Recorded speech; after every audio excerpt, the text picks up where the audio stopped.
اعوذ باللہ من الشیطان الرجیم بسم اللہ الرحمن الرحیم الحمد للہ الذی جعل الحمد مفتاحا لذکرہ وسببا للمزید من فضلہ ودلیلا علی آلائہ وعظمتہ ثم الصلاة والسلام على عبدہ وامین وحیہ وخاتم رسلہ سیدنا ومولانا بالقاسم محمد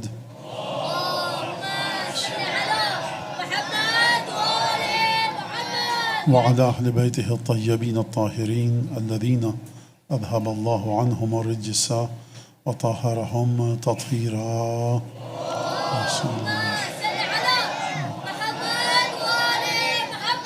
واللعن الدائم على أعدائهم أجمعين. أما بعد فقد قال الله الحكيم في كتابه المجيد: أعوذ بالله من الشيطان الرجيم ومن المؤمنين رجال صدقوا ما عاهدوا الله عليه فمنهم من قضى نحبه ومنهم من ينتظر وما بدلوا تبديلا.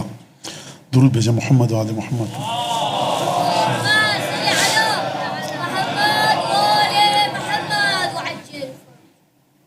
جیسا کہ آپ کے علم ہے کہ روزے 40 ہیں اور مجلس کے فوراً بعد تابوت برآمد ہوگا، لہٰذا مجلس کے بعد دعا کرنے کا وقت باقی نہیں بچے گا، اور بہت سے لوگ ہیں جو سید الشہداء کے فرش پر آتے ہیں اپنے دلوں میں حاجتیں لے کر. بہت سی ہمارے مائیں بہنیں بیٹیاں ہیں جو اس فرش پر آتی ہیں اپنے دعاؤں کو لے کر، حاجتوں کو لے کر. تو خداوند تبارک و تعالیٰ سے دعا ہے کہ سید الشہداء کے صدقے میں جن جن مومنین مومنات نے اس امام باڑے کی تعمیر میں بنانے میں کسی بھی قسم کا حصہ دیا، اگر دنیا سے جا چکے ہیں تو خدا ان کو برزخ میں بہترین مقام عطا فرمائے. جو لوگ موجود ہیں اور اس امام باڑے کی خدمت کر رہے ہیں کسی بھی لحاظ سے زندہ ہیں، ان کو پروردگار عالم طول عمر صحت سلامتی کے ساتھ عطا فرمائے. جو 100 سلام نوحہ مرثیہ پڑھنے والے حضرات تھے، ہمارے فقہا بزرگان علماء مراجع جو اس دنیا سے چلے گئے، پروردگار ان کو سید الشہداء کے جوار میں جگہ عطا فرمائے، اور جو ان میں سے زندہ ہیں پروردگار ان کو صحت سلامتی طول عمر روز افزوں توفیق کے ساتھ نصیب فرمائے. ہمارے ذوی الحقوق اعزاء اقربا والدین کے والدین جن جن کا ہم پر، ہمارے والدین پر، ہمارے آباء و اجداد پر حق ہے، پروردگار ان سب کی مغفرت فرما. اہم ترین دعا اس دن سید الشہداء کے صدقے میں سید الشہداء کی قسم دے کر خدا سے عرض کرتے ہیں کہ پروردگار حضرت حجت کے ظہور میں تعجیل فرما. حضرت حجت کی بارگاہ میں ہماری اس عاجزانہ اور کم ترین عبادت کو شرف قبولیت سے مزین فرما اور قبولیت کے لائق بنا. مولا کے دل سے ہر دکھ کو دور فرما، ہر خوشی عطا فرما. جو لوگ زیارت کے لیے گئے ہوئے ہیں مومنین مومنات اس شہر سے، دنیا میں جہاں سے بھی، ان کی زیارت کو قبول فرما.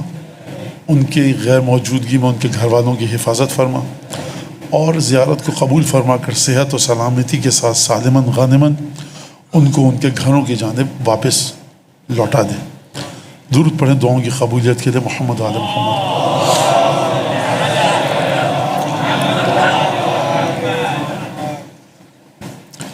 سورہ احزاب میں خداوند تبارک و تعالیٰ کا ارشاد ہے: من المؤمنین رجال صدقوا ما عاهدوا اللہ علیہ. مومنین میں سے کچھ ایسے لوگ ہیں، کچھ ایسے مرد ہیں، کچھ ایسی ہستیاں ہیں کہ صدقوا ما عاهدوا اللہ علیہ، کہ جنہوں نے اللہ کے ساتھ جو معاہدہ کیا تھا، جو ایگریمنٹ کیا تھا، جو اللہ کو وعدہ دیا تھا، جو اللہ کے ساتھ وعدہ کیا تھا، انہوں نے اس وعدے کو سچا کر دکھایا. فَمِنْهُمْ مَنْ قَضَى نَحْبَهُ. ان میں سے کچھ ایسے ہیں کہ جو وعدے کو پورا کرتے ہوئے دنیا سے جا چکے ہیں، شہید ہو چکے ہیں. وَمِنْهُمْ مَنْ يَنْتَظِرُ. اور ان میں سے کچھ ایسے ہیں کہ جو ابھی تک زندہ ہیں اور انتظار کر رہے ہیں کہ کب وہ وعدہ الہی کو مکمل کریں، اس وعدے کی وفاداری کریں، اس وعدے کو پورا کریں. وَمِنْهُمْ مَنْ يَنْتَظِرُ وَمَا بَدَّلُوا تَبْدِيلًا. اور انہوں نے خدا کے ساتھ جو ایگریمنٹ، جو پیکٹ، جو معاہدہ، جو میثاق کیا تھا، اس میں رتی برابر بھی تبدیلی نہیں کی. یہ سورہ احزاب کی آیت. جن کے وعدے کے بارے میں اور جن کے دل کو، روح کو، قلب کو، دماغ کو، ذہن کو دیکھ کر خدا یہ کہے کہ ذرہ برابر بھی، رتی برابر بھی تبدیلی نہیں کی، اس کا مطلب ہے کہ ان کا عمل بھی ایسا ہے کہ جو خدا کو پسند ہے، ان کی سوچ ایسی ہے جو خدا کو پسند ہے، ان کے دل میں جو افکار، خیالات، سوچیں ہیں وہ خدا کو پسند ہے، یعنی یہ وہ خدا کے بندے ہیں جن سے خدا محبت کرتا ہے۔ جب یہ آیت نازل ہوئی تو عجیب سلسلہ سورہ احزاب اور قرآن مجید کے تقریباً آخری سوروں میں سے ہیں نزول کے لحاظ سے۔ جناب امیر المومنین علیہ الصلوۃ والسلام سے روایت ہے،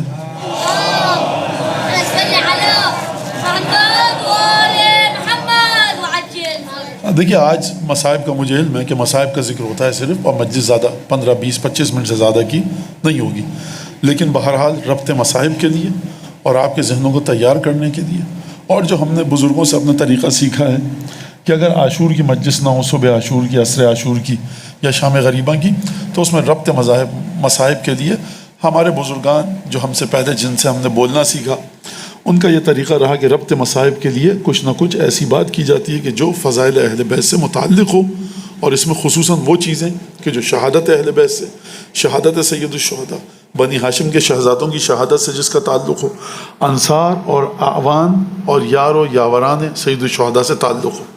لہٰذا اس آیت کی تشریح جناب امیر المومنین نے فرمائی، اور یہ کہا کہ یہ آیت جو نازل ہوئی ہے، جو میں نے ابھی آپ کے سامنے پڑھی، یہ آیت نازل ہوئی ہے میرے بارے میں، میرے چچا حمزہ کے بارے میں، بھائی جعفر طیار کے بارے میں، اور میرے چچا زاد بھائی عبیدہ کے بارے میں۔ عبیدہ جنگ بدر میں شہید ہوئے، حمزہ جنگ احد میں شہید ہوئے، جعفر طیار جنگ موتا میں شہید ہوئے۔ امیر المومنین کی تاریخ آپ کے سامنے ہے، اور جناب امیر المومنین نے جب گفتگو فرمائی ہے تو شہید ہونے والے کی منزلت پر، فضائل پر، کہ جناب عبیدہ، جناب حمزہ، جناب جعفر طیار، ان ہستیوں کے بارے میں امیر المومنین نے فضائل پڑھے ہیں نہج البلاغہ میں۔ امیر المومنین جب کسی کے فضائل پڑھیں تو کیا منزلت ہوگی؟ اور اس کے بعد ایک جملہ کہا ہے امیر المومنین نے، خط لکھا جب دمشق، کہ دیکھو یہ جن کے میں نے نام لیے ہیں رسول خدا کی مدد کرتے ہوئے یہ شہید ہو گئے، وَأَرَادَ مَنْ لَوْ شِئْتُ لَذَكَرْتُ اسْمَهُ، اور اس کے بعد رسول خدا نے چاہا کہ وہ بھی شہید ہو جائے، دفاع کرتے ہوئے رسول خدا کا، دفاع کرتے ہوئے خدا کا، دفاع کرتے ہوئے اسلام کا، کہ اگر چاہوں تو اس کا نام لے سکتا ہوں، لیکن جناب امیر نے نام نہیں لیا۔ شواہد سے، قرائن سے اس خط کے کانٹیکسٹ کو دیکھ کر سمجھ میں آتا ہے کہ جس ہستی کا جناب امیر نے نام نہیں لیا وہ خود ذات جناب امیر ہے جس کا امیر المومنین نے نام نہیں لیا۔ دوسری بات میں آپ کے سامنے کروں، شہداء کربلا اور شہداء کربلا کے ساتھ آپ کا تعلق، اور آپ اپنی قدر و قیمت سمجھیے، نہ کہ آپ، جو بھی شخص ہم میں سے جہاں پر بھی جس زبان میں تمام ذاکرین خطبہ جو گفتگو کر رہے ہیں، جو آپ جیسے حضرات مومنین مومنات فرش ازا پر آ رہے ہیں، وہ اپنے تعلق کو سمجھیں سید الشہداء کے ساتھ، اپنے تعلق کو سمجھیں انصار سید الشہداء کے ساتھ، اور خود سید الشہداء کے انصار کو سمجھیں۔ اگر یہ بات آپ کی سمجھ میں آ گئی تو پھر آپ دیکھیے کہ جب یہ قافلہ لوٹ کر وطن آیا ہے تو دل پر کتنے غموں کا بوجھ لے کر آیا۔ امیر المومنین جنگ جمل میں مولا کو کامیابی نصیب ہوئی۔ آپ جنگ جمل کی تاریخ جانتے ہیں کہ کس طرح سے وہ جنگ ہوئی، اور امیر المومنین کے مقابلے میں سماجی، سوشلی اور اس زمانے کے معیارات کے لحاظ سے، کرائٹیریا کے لحاظ سے کتنی امپورٹنٹ شخصیات جناب امیر المومنین کے مقابلے پر آئیں جنگ جمل میں۔ یہ ہسٹری آپ کو پتہ ہے۔ جنگ ختم ہو گئی، مولا جنگ جیت گئے، مولا کا ایک چاہنے والا مولا کے پاس آیا اور آ کر اس نے کہا کہ یا علی امیر المومنین، لو شہدہ اخی فلان، لیت اخی فلان شاہد، مولا آج آپ کو فتح نصیب ہوئی ہے، میرا جی چاہتا ہے کہ میرا فلاں بھائی زندہ ہوتا۔ کیا کرتا زندہ ہوتا تو آج آپ کی فتح کو دیکھتا بڑا خوش ہوتا۔ یہ ہم کہتے ہیں جب کوئی بچہ ہمارے خاندان میں کامیاب ہوتا ہے، ہم کہتے ہیں کاش تمہارے نانا دادا فلاں بزرگ زندہ ہوتے تو آج خوش ہوتے۔ اس شخص نے بھی آ کر امیر المومنین سے کہا کہ یا علی لیت اخی فلانا شاہد، میرا فلاں بھائی اگر آج زندہ ہوتا تو آپ کی فتح کو دیکھ کر خوش ہوتا۔ امیر المومنین نے ایک سوال کیا بڑا عجیب، یہ نہیں کہا تمہارے بھائی کے لیے فاتحہ پڑھ دیں خدا مغفرت فرمائے، فرمایا احوا اخی کانا معنا، یہ بتا کہ جو تیرا بھائی مر گیا اور آج کا دن نہیں دیکھ سکا، تو تیرے بھائی کے دل کی چاہتیں، خواہشیں، ارمان ہمارے ساتھ تھے کہ نہیں تھے؟ اس نے کہا بھلا جی امیر المومنین، اس کا دل آپ کے ساتھ تھا، دیوانہ تھا آپ کی محبت میں، اس کے دل کی چاہتیں، خواہشیں، ارمان، تمنائیں آپ کے ساتھ تھے۔ جناب امیر نے یہ جملہ سن کر کہا لقد شہدنا، وہ ہمارے ساتھ جنگ میں تھا اور اس نے ہماری فتح کو دیکھا ہے۔ لہٰذا اب یہاں سے امام رضا علیہ الصلوۃ والسلام کے جملے سے مدد لے کر آپ کے سامنے ایک بات پیش کروں۔ حدیث معتبر ہے، عجیب حدیث ہے۔ امام نے فرمایا کہ یبن شبیب ان سرک ان یکون لک ثواب من استشہد مع الحسین، اے شبیب کے بیٹے اگر تجھے یہ بات پسند ہے، اچھی لگتی ہے کہ تو اس ثواب میں شریک ہو جائے کہ جو مولا حسین کے ساتھ شہیدوں کو کربلا میں 10 محرم کے ملا۔ خوب توجہ کیجیے، کہاں میں آپ، کہاں شہدائے کربلا۔ امام رضا فرما رہے ہیں کہ اگر تمہیں پسند ہے یہ بات کہ تم شہدائے کربلا کے ثواب میں شریک ہو، کن شہداء کے ثواب میں؟ کہ جو 61 ہجری 10 محرم عاشور کے دن مولا حسین کے ساتھ قتل کیے گئے، اگر تم ان کے ثواب میں شریک ہونا چاہتے ہو، جو ثواب ان کو ملا، تو جب بھی تمہیں وہ شہداء یاد آئیں کہو یا لیتنی کنت معہم فافوز فوزا نظیما، کاش میں ہوتا بریر کے ساتھ، مسلم ابن اوسجہ کے ساتھ، حر کے ساتھ، زہیر ابن قین کے ساتھ، ابو سمامہ ساعدی کے ساتھ، عابس ابن شبیب کے ساتھ، کاش میں ہوتا اون محمد کے ساتھ اس وقت، کاش ہوتا تو مجھے بھی مولا کی رکاب میں شہادت ملتی، میرا خون بھی بہتا حسین کے قدموں میں، تو میں اس عظیم ترین مقام پر فائز ہوتا۔ اب یہاں سے میں آپ کو نتیجہ دوں، مولانا ہم جنگ کربلا میں نہیں تھے، امیر المومنین کا معیار قانون آپ کو دوں گا۔ امیر المومنین پوچھیں گے آپ سے کیا تمہارے دل کی تمنائیں، آرزویں، خواہشات شہدائے کربلا کے ساتھ ہیں کہ نہیں ہیں؟ جی ابن رسول اللہ، ہمارا دل شہدائے کربلا کے ساتھ ہے، ہمارا قلب، ہماری سوچیں، ہماری محبتیں امام حسین کے ساتھ ہیں۔ تو جناب امیر کا جواب آئے گا تم کربلا میں تھے۔ خوب توجہ کیجیے اس بات کے اوپر اور اپنی منزلت کو سمجھیے۔ لہذا زائر امام حسین ہونا، عزادار امام حسین ہونا، دل میں امام حسین کی محبت کا ہونا، امام کا ذکر ہے، آنکھوں سے آنسو بہنا، یہ معمولی چیز نہیں ہے۔ یہ ثابت کرتا ہے کہ آپ 1400 برس گزرنے کے بعد بھی مولا حسین کے ساتھ ہیں، ان کی محبت آپ کے ساتھ ہے۔ آج کے دن کہتے ہیں کہ یہ قافلہ کربلا کی سرزمین پر پہنچا۔ کس طرح سے پہنچا؟ کل میں نے 2-4 جملے عرض کیے، انہی کو دہراؤں اور بات کو آگے بڑھاؤں۔ دیکھیے ان بیویوں کے دل پر عجیب کرب کا عالم ہے۔ جب بھی مسافر کو اجازت ملتی ہے کہ وہ اپنے گھر جائے، خوشی ہوتی ہے، لیکن ان شہزادیوں کی خوشیاں کربلا میں ہیں کہ جن شہزادوں کی وجہ سے یہ بیویاں خوش تھیں، ان کے دلوں کو سکون تھا، ان سب کی قبریں کربلا میں موجود ہیں۔ جن کے چہروں کو دیکھ دیکھ کر یہ بیویاں خوش ہوتی تھیں، وہ سب کے سب مٹی تلے دب چکے ہیں۔ جب ایک کے بعد ایک تبرکات لائے گئے، امام سجاد نے فرمایا کہ ہمیں ہمارا لوٹا ہوا مال دے دو۔ عجیب ہے، تمام تبرکات آئے، امام سجاد فرما رہے ہیں اب تاریخ کے مطابق وہ پارچہ، وہ کپڑا جو ہماری دادی جناب سیدہ کے ہاتھوں سے سلا تھا، وہ ہم کو دے دو۔ بعض ارباب مقاتل نے لکھا ہے کہ وہ کرتا بھی یہ قافلہ لے کر آیا جو سید الشہداء کے بدن پر موجود تھا وقت شہادت۔ ایک دفعہ یہ قافلہ چلا، اور میں یہاں پر دوبارہ کل بھی کہا، آج دہرانے کا جی چاہ رہا ہے کہ جناب رباب، جناب سکی، زینب اگر قید خانے کو چھوڑیں تو کس دل کے ساتھ کہ اس قید خانے میں ایک قبر ہے ایسی بی بی کی کہ جو 3 یا 4 برس کی تھی، اتنے ظلم ہوئے۔ لوگ کبھی کبھی پوچھتے ہیں مولانا بی بی کی شہادت کا سبب کیا تھا؟ میں یہ جواب دیتا ہوں کہ 4 یا 3 سال کی بچی کی شہادت کا سبب کیا پوچھتے ہیں کہ جو اپنے باپ اور چچا کے سروں کو نوکے نیزہ پر دیکھے، رسن بستہ ہو کربلا سے کوفہ، کوفہ سے شام اس ظلم کے ساتھ آئے، دھوپ کی تمازت ہو، ان بیویوں کے چہرے جھلس جائیں، اذیت ہو بغیر اماری اور ہودج کے، آپ اس کی شہادت کا کیا سبب چاہتے ہیں؟ یہ بیویاں قید خانے سے نکلیں تو کیسے قبر شہزادی پر، اس 4 سالہ یتیم بچی کی قبر پر ایک نگاہ ڈالی ہوگی؟ روایت میں کہ جب امام رضا کو خراسان لے جایا گیا، امام رضا آئے رخصت کے لیے قبر رسول پر، بوسہ لیا، اپنے آپ کو قبر پر گرایا، باہر نکلے، ایک نظر دوبارہ قبر رسول پر ڈالی، دوبارہ گریہ کیا، دوبارہ گئے، اپنے آپ کو قبر پر گرایا، بوسہ لیا، ایسا 7-8 دفعہ ہوا۔ میں امام رضا کی خدمت میں عرض کروں گا، یبن رسول اللہ، آپ امام وقت ہیں، یہ قبر رسول ہے، آپ سے بڑھ کر صابر نہیں ہے، لیکن نانا کی قبر چھوڑے نہیں چھوٹی جا رہی آپ سے۔ میں کہوں گا اے امام رضا، ذرا توس سے اٹھ کر آئیے شام کے زندان میں کہ کس طرح سے ان بیویوں نے اس قبر سے الوداع کہا ہوگا اور کس دل کے ساتھ یہ کربلا کی جانب گئی ہوں گی۔ ایک دفعہ اچانک جب یہ قافلہ کربلا پہنچا، تاریخ میں آپ نے پڑھا کہ جابر بن عبداللہ انصاری اپنے غلام عطیہ کے ساتھ کربلا میں موجود تھے۔ بس ایک دفعہ جو تاریخ نے لکھا ہے کہ جابر نے اونٹوں کے گلے میں بندھی ہوئی گھنٹیوں کی آواز سنی اور ایک دفعہ کہا کہ یہ کوئی قافلہ آ رہا ہے، نابینا ہو چکے تھے تقریباً، اپنے غلام سے کہا دیکھو، غلام نے اوصاف بیان کیا کہ قافلہ اس طرح سے ہے، اور ایک دفعہ جابر نے اپنے آپ کو امام حسین کی قبر پر گرایا۔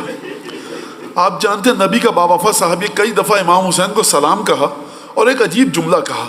دیکھیے ہماری آپ کی زیارت کا طریقہ الگ ہے، جابر وہ ہیں جن کے سامنے مولا حسین پل کر جوان ہوئے۔ جابر نے امام حسین کو رسول خدا کے کاندھوں پر دیکھا ہے، جابر نے امام حسین کو رسول خدا کی زبان چوستے ہوئے دیکھا ہے۔ بس ایک دفعہ کئی دفعہ سلام کیا، جب جواب نہ آیا تو فرمایا کہ مولا آپ میرے بڑے محبوب امام ہیں، محبوب کیسے اپنے محبوب کا جواب نہ دے؟ پھر خود جابر نے جواب دیا، اس بدن سے جواب کیسے آئے گا کہ جس کا جسم کربلا میں ہے اور سر شام میں؟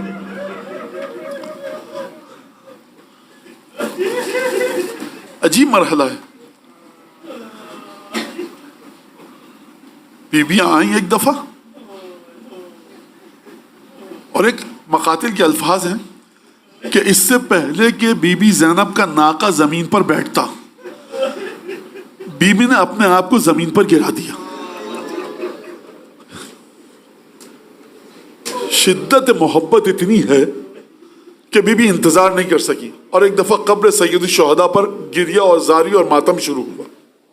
میں زبان حال جناب زینب کی کل بھی پڑھی، آج بھی پڑھوں گا کہ زبان حال جناب زینب کی یہ ہے کہ سید الشہداء نے اپنی شہادت سے پہلے بی بی کو وصیت کی تھی کہ خواتین کا خیال رکھنا، بچوں کا خیال رکھنا، بچیوں کا خیال رکھنا، امام کا خیال رکھنا۔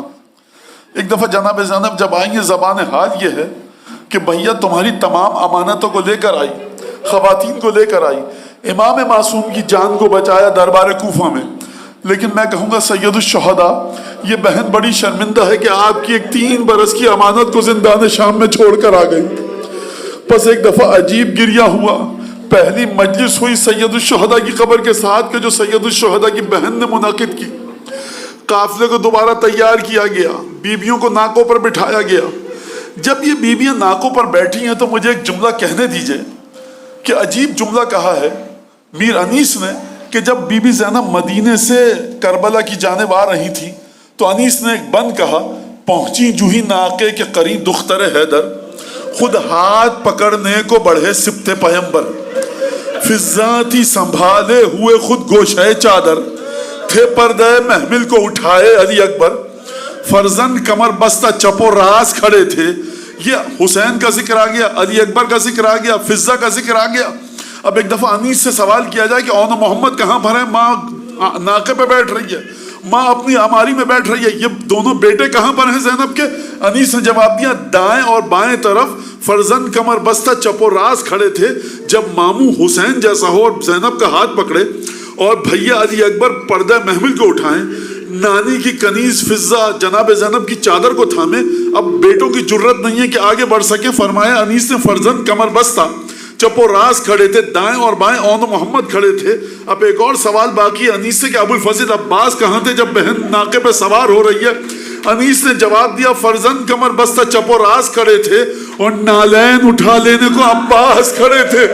میں کہوں گا اے میری شہزادی، اے میری آقا زادی، جب آپ مولا حسین کی قبر سے ناقے پر بیٹھی ہوں گی، کبھی مدینہ یاد آیا ہوگا، کبھی مکہ یاد آیا ہوگا، کبھی سفر یاد آیا ہوگا کہ جب ابو الفضل عباس آگے بڑھتے تھے، حسین آگے آتے تھے، علی اکبر آگے آتے تھے، ثانیہ زہرا سوار ہونا چاہتی ہے، کوئی نامحرم نہ آ جائے، محمل کا پردہ اٹھتا ہوگا بڑے پیار ادب اور احترام کے ساتھ، یہ بھانجے بھتیجے بیٹے بھائی بی بی کو سوار کراتے ہوں گے، لیکن میں کہوں گا شہزادی اکبر بھی یاد آیا ہوگا، عباس بھی یاد آیا ہوگا، حسین بھی یاد آئے ہوں گے۔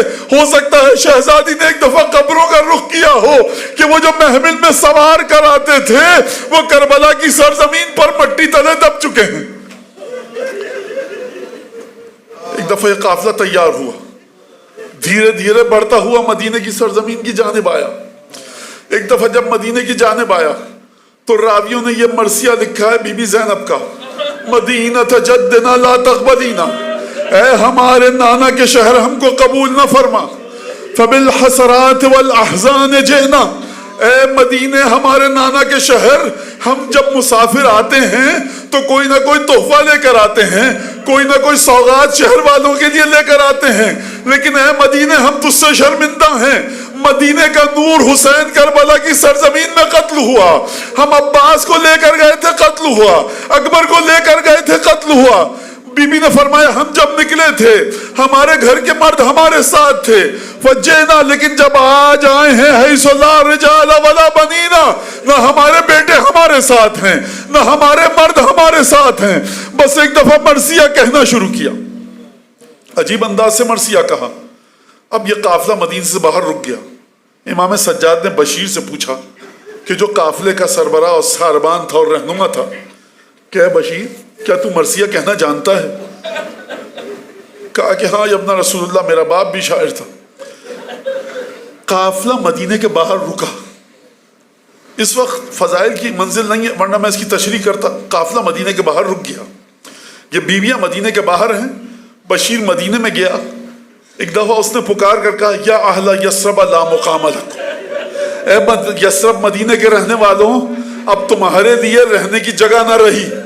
ایک دفعہ علماء ذاکرین خطبہ مرثیے میں مورخین نے یہ جملہ لکھا ہے کہ جب بشیر کی یہ آواز آئی تو آپ جانتے ہیں نا اس قافلے میں بچے بھی تھے، نوجوان بھی تھے، جوان بھی تھے، تو ایک دفعہ مدینے کے لوگ، محلہ بنی ہاشم کے لوگ گھر سے باہر آئے کہ حسین کے قافلے کی واپسی ہو گئی ہے۔ میں ایک سوال کروں آپ سے، اگر بچے پوچھیں گے ہمارا ساتھی اون محمد کہاں پر ہیں، بشیر کیا جواب دے گا؟ اگر نوجوان پوچھیں گے علی اکبر اور عباس کہاں پر ہیں، بشیر کیا جواب دے گا؟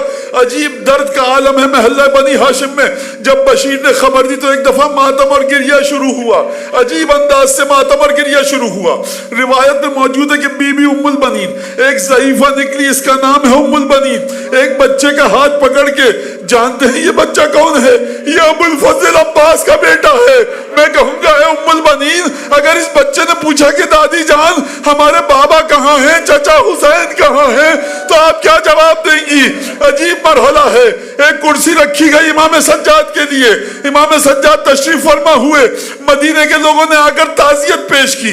اب میں ایک آخری جملے بس کہوں گا آپ سے، دیکھیے جب کسی خاتون یا مرد کے دل پر اس کے گھر میں کوئی موت ہو جائے نا تو وہ سب سے زیادہ اس کے گلے لگ کر روتا ہے، یا وہ خاتون اس کے گلے لگ کر سب سے زیادہ روتی ہے کہ جو سب سے زیادہ قریبی رشتہ دار ہو اور غم کا اندازہ کر سکے۔ میں ایک مثال دوں آپ کو، محلے میں آپ کے خدا نخواستہ کسی کا انتقال ہو جائے، آپ جاتے ہیں، آپ کا دوست ہے، گلے لگتا ہے، دو چار آنسو بہاتا ہے، بیٹھ جاتا ہے، پھر لوگ آتے رہتے ہیں، وہ ہر ایک کے گلے لگتا ہے، لوگ تعزیت کے دو جملے کہتے ہیں، پھر وہ بیٹھ جاتا ہے، دو چار آنسو نکلتے ہیں۔ ایک دفعہ دروازے سے کوئی شخص آتا ہے، یہ نوجوان اٹھ کے دوڑ کے جاتا ہے، بھینچ کے گلے لگاتا ہے اور دونوں جی بھر کے روتے ہیں۔ پھر یہ ضعیف، یہ بزرگ اس کا ہاتھ پکڑتا ہے، لے کر آتا ہے، دونوں ساتھ بیٹھ جاتے ہیں اور بار بار ایک دوسرے کے گلے لگ کر رو رہے ہیں۔ آپ پوچھتے ہیں یہ کون صاحب ہیں؟ تو دوست آپ کے بتاتے ہیں یہ اس لڑکے کا ماموں ہے یا تایا ہے، تو ان کے گلے لگ کر کیوں رو رہے ہیں؟ تو دوست آپ کا جواب دے گا کہ اس کے غم کو چچا سمجھ سکتے ہیں، اس کے غم کو ماموں سمجھ سکتے ہیں، یہ ان کے گھر کا ہے، یہ ان کا بزرگ ہے۔ مجھے یہ بتائیے جناب زینب کے دل پر جو مولا حسین کا غم ہے، یہ کس کو بتائیں، کس کے بارے میں بتائیں، کس سے گفتگو کریں؟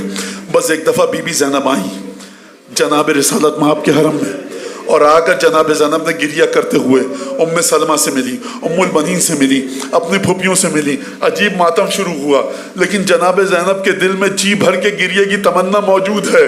فَأَخَذَتْ بِعُضَادَتَيَ الْبَابِ، رسول خدا کے حرم میں داخل ہوئیں، دروازے کو پکڑا۔ آپ اس کا مطلب سمجھے کہ دروازے کو کیوں پکڑا؟ یعنی بی بی کے بدن میں طاقت نہ تھی کہ گفتگو کر سکے، ہزاروں میل کا سفر طے کر کے بڑی تکلیف کے ساتھ آئی ہے یہ بی بی۔ اکبر اور اصغر کا جنازہ دیکھا ہے، عباس کا جنازہ دیکھا ہے، اب بی بی کے جسم میں طاقت نہیں ہے کہ بات کر سکے، لیکن سمجھتا کون ہے زینب کے غم کو؟ وہ رسول سمجھتا ہے جو قبر میں ہے۔ بس ایک دفعہ دروازے کے دونوں پٹوں کو پکڑا، بی بی کے بدن میں خطبہ دینے کی طاقت نہیں ہے، فرمایا یا جدہ یا رسول اللہ انی نعیت الیک الحسین، یا رسول اللہ ایک بات سن لیجئے، ارے آپ کا حسین مر گیا، کربلا میں قتل کر دیا گیا، ہمارے جوانوں کے جسم کربلا میں ٹکڑے ٹکڑے کر دیے گئے، عباس قتل ہوا، بازو بریدہ ہوئے، اصغر کا گلا چھدا، نانا ہمیں بے پردہ کر کے بغیر ہماریوں کے کربلا سے کوفہ، کوفہ سے